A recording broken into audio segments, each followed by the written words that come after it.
What's up? What's up? What's up? So yeah, I'm not wearing my hat. I look like a Sith Lord because of the hood. I'm not wearing my 49ers hat. So I'm gonna misuse my powers. Like and subscribe and tell me how to turn on my comments. So I love Facebook, as everybody knows. I said it last video, but I also hate it. I want to do a series where I go and look at positive stories, good stories, and look at the comments and see the stupid things that people say, the negative things that people say, and then comment on it. It's more fun for me to do it for some reason. I don't like drama, but man, I love putting people in their places, even though they'll never ever see what I say, because I'm sure they don't care. Point being, somebody might, and maybe they'll understand.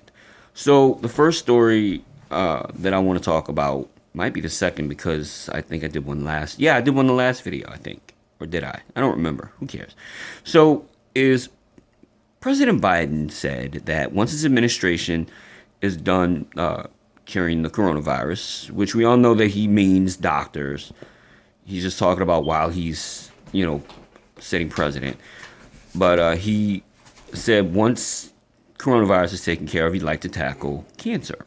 Okay? So, great.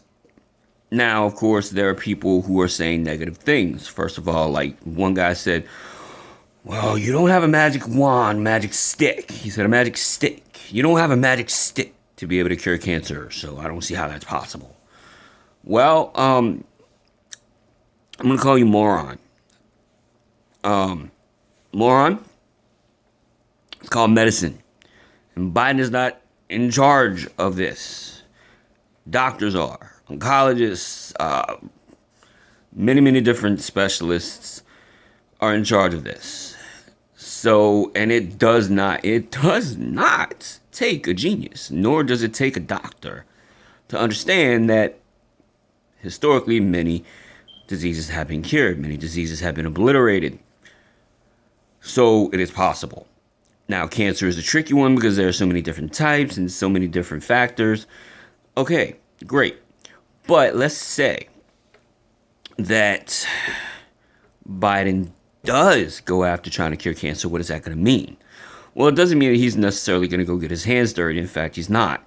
What he's most likely going to do is take money and fund cancer research further.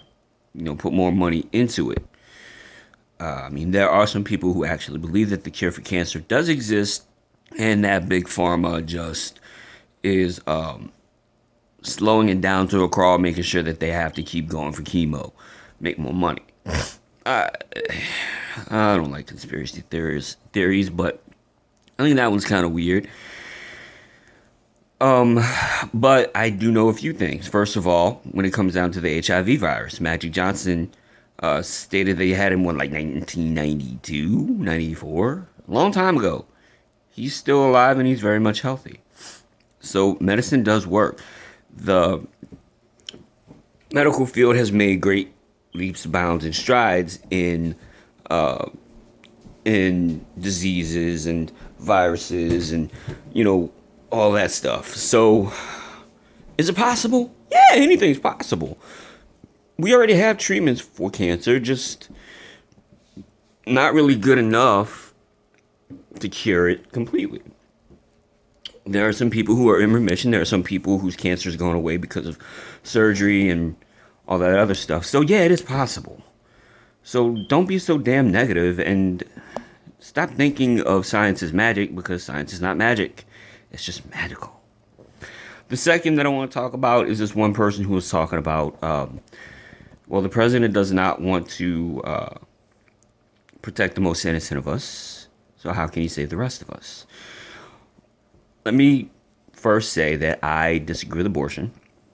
I think it's a terrible evil, except in certain circumstances where it's necessary to save the life of the mother. And perhaps rape. And the reason I say perhaps is because adoption is always available. But I also, as somebody who's studied psychology, I also understand how traumatic that could possibly be. No judgment. But just because I disagree with Biden about his stances on abortion does not mean that that's going to categorize him as someone evil completely for me. And when you break down this thing into the two parts, they're apples and oranges. Because abortion and cancer have nothing to do with each other. Abortion, just because somebody is given permission to do something, such as have an abortion, does not mean that they have to go out and get it. Biden is not telling people you have to go out and get an abortion. So it's your choice. But what is not your choice is to get cancer. Yeah, I mean, there are some things that you can do to catch cancer, like smoking. I am a smoker, so yeah, I know my risk. But I do it, I still smoke knowing the risks of it. Just like some of y'all drink out there knowing the risks to your liver. Point being, when you look at the difference between, hey, I got pregnant because of something that I did, and I'm going to go take care of it, as opposed to I got cancer because my great grandmother and then my grandfather and then my mother or my father had it or whatever. It runs in my family, and I've never, like Dana Reeves, never smoked a day in her life, got lung cancer, and died from it. That again, two different things. So what this person is doing is pretty much a standard tactic that people do when they don't really have a dog in the fight, when they don't know how to argue, is they take one negative thing that they don't like and they apply it to the entire character of the person. So they'll take, again, like this guy, his Biden's stance on abortion makes everything that Biden does illegal. I'm sorry, illegal, evil. And that's wrong. I, again, do not agree with what Biden's stances on abortions are. I honestly don't. I seriously don't. But if the man says he gonna cure cancer and he can pull it off, I would consider his presidency a success. Especially because I know, and I'm sure most people know somebody that has died from cancer or who is suffering from cancer right now. So we all know what a devastating effect cancer has.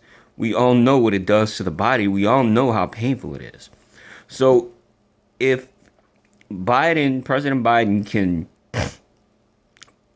put funds towards cancer research and the cure for it, and it actually work, and it actually, cures cancer and is affordable. Yeah, man, look, I'm all for it. Sure, one belief of his may be horrible to me, but I'm not going to judge every action that he does based on one belief, and neither should you. Actions do speak louder than words, and if he keeps his promise with this whole cancer thing, then he's spoken louder than his pro-life beliefs or his pro-choice beliefs. So that's just how I see it. I think people really just need to step back and look at the good that he wants to do rather than the bad that they think about him, and not characterize everything he does based on that. So that's my thing. That's my story. I love you guys. Y'all have a good day. Yo, in Texas, man, my heart's with you guys. Peace.